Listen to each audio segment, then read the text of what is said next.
Soma's baking and cooking থেকে আমি সোমা বলছি। আজ আপনাদের সাথে শেয়ার করছি ইলিশ মাছের মাথা দিয়ে কলমি শাক। নর্মালি আমরা কচুর শাক ইলিশ মাছের মাথা দিয়ে খেয়ে থাকি, কিন্তু কলমি শাক দিয়ে কিন্তু দারুণ লাগে। একদম নতুন ধরনের একটা রেসিপি। চলুন তবে দেখিনি কি করে বানালাম। এখানে কলমি শাক নিয়েছি এক আটি। কলমি শাকটাকে প্রথমে বেছে নিচ্ছি, কচি ডাঁটাগুলোকে নিয়ে নিচ্ছি কলমি শাকের।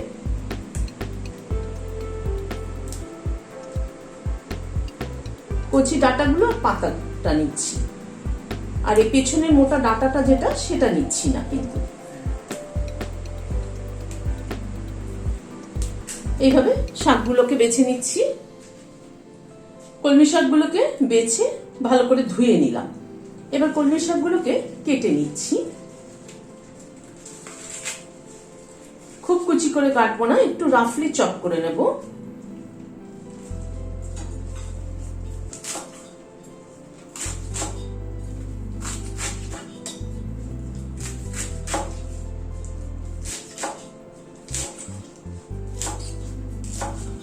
এরকম বড় বড় করে শাকগুলোকে কেটে নিচ্ছি।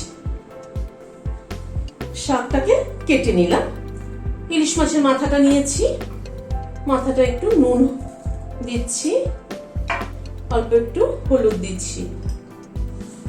নুন হলুদ ইলিশ মাছের মাথাটার মধ্যে মাখিয়ে নিচ্ছি। ইলিশ মাছের মাথা দিয়ে তো নর্মালি আমরা কচুর শাক খেয়ে থাকি, কিন্তু ইলিশ মাছের মাথা দিয়ে কলমি শাক খেয়ে দেখবেন দারুণ লাগে। কিন্তু নুন হলুদ মাখিয়ে নিলাম। এখানে একটা বাটি নিলাম, হাফ টিস্পুন কালো সর্ষে, হাফ টিস্পুন সাদা সর্ষে, অল্প একটু নুন দিলাম, আর একটা কাঁচা লঙ্কা দিয়ে দিলাম। এটাকে আমি একটা পেস্ট তৈরি করে নিচ্ছি। যেহেতু এটা কম পরিমাণে, সেজন্য এটাকে আমি মিক্সিতে করছি না, এটা আমি শিলনোড়ায় বেটে নিচ্ছি। গ্যাসে একটা কড়াই বসিয়েছি, সরষের তেল দিচ্ছি।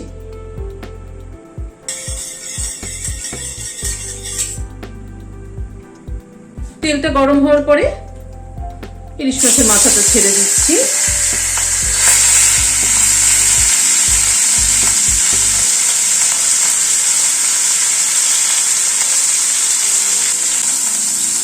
উল্টে পাল্টে মাথাটাকে লাল করে ভেজে নেব। উল্টে পাল্টে মাথাটাকে লাল করে ভেজে নিলাম। তুলে নিচ্ছি। এবার ওই তেলে আর সামান্য পরিমাণ একটু সরষের তেল অ্যাড করছি। হাফ টিস্পুন কালো জিরে দিয়ে দিলাম। গ্যাসের ফ্লেমটাকে একদম কমিয়ে রেখেছি। একটা কাঁচা লঙ্কা চিড়ে দিয়ে দিলাম। আমি এখানে শুকনো লঙ্কা ব্যবহার করলাম না, কাঁচা লঙ্কা দিলাম। কাঁচা লঙ্কার ফ্লেভারটা বেশি ভালো লাগে। এখানে 6-7 কোয়া রসুন থেতো করে দিলাম। রসুনের সাথে কাঁচা লঙ্কাটা খুব ভালো যায় বলে আমি এখানে কাঁচা লঙ্কা ব্যবহার করলাম। ভালো করে ফোড়নটাকে একটু ভেজে নিচ্ছি। ফোড়নটা থেকে সুগন্ধ বেরোনো অবধি অপেক্ষা করব। গ্যাসের ফ্লেমটাকে কম করে দিয়ে ফোড়নটা ভেজে নিলাম। রসুনটা একটু লাল হলে কিন্তু স্মেলটা খুব ভালো আসে। এবার শাকটা দিয়ে দিচ্ছি।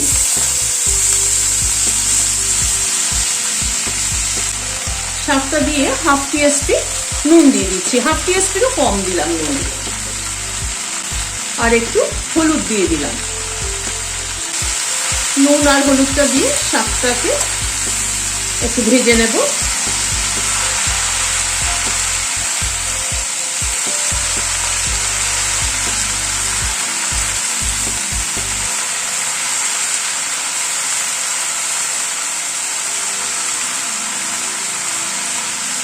শাকে নুন পড়লে শাকের থেকে জল বেরোয়। এবার গ্যাসের ফ্লেমটাকে কম করে দিয়ে ঢেকে দিচ্ছি। মিনিট 5 মতো ঢাকা ছিল, ঢাকাটা খুলছি। দেখুন শাকটা নরম হয়ে একদম অল্প একটু হয়ে গেছে। কড়াই ভর্তি পুরো শাক ছিল।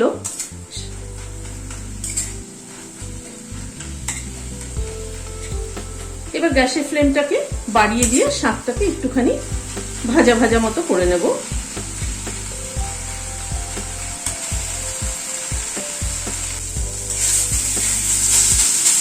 শাকটাকে একটুখানি মিনিট 2 মতো একটুখানি নাড়াচাড়া করে নিলাম। হাফ টিস্পুন চিনি দিলাম।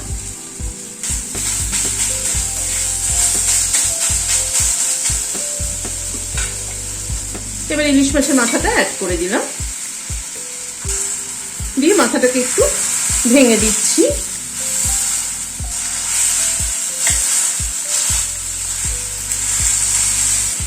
খুন্তিটা দিয়ে মাথাটাকে ভেঙে দিলাম। মাথাটাকে ভেঙে শাকের সাথে মিশিয়ে দিলে হবে কি, ইলিশ মাছের ফ্লেভারটা পুরো শাকের মধ্যে চলে আসবে।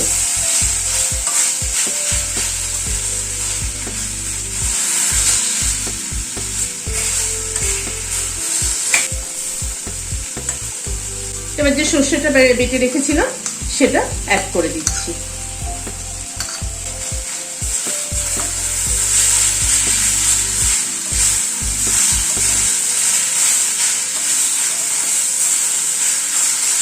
সর্ষে বাটাটা ভালো করে শাকের সাথে মিশিয়ে দিলাম।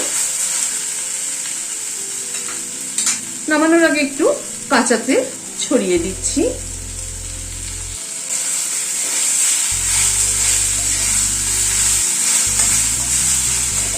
এবার গ্যাসটা বন্ধ করে দিয়ে ঢেকে দিচ্ছি স্ট্যান্ডিং টাইম 5 মিনিট।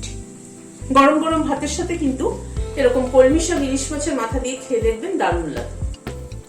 অত্যন্ত কম উপকরণে খুব সাধারণ একটা রেসিপি, গরম গরম ভাতের সাথে কিন্তু দারুণ লাগে।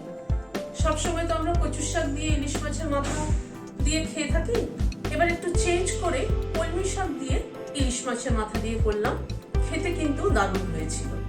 লাস্টে সর্ষে বাটা এবং কাঁচা তেল দেওয়াতে আরো ভালো লাগছিল। বানিয়ে খেয়ে দেখবেন, আমার মনে হয় ভালো লাগবে। ভালো লাগলে একটা লাইক এবং সাবস্ক্রাইব করার অনুরোধ রইল। আজ তাহলে এখানে শেষ করছি, দেখা হচ্ছে আবার পরবর্তী ভিডিওতে। নমস্কার।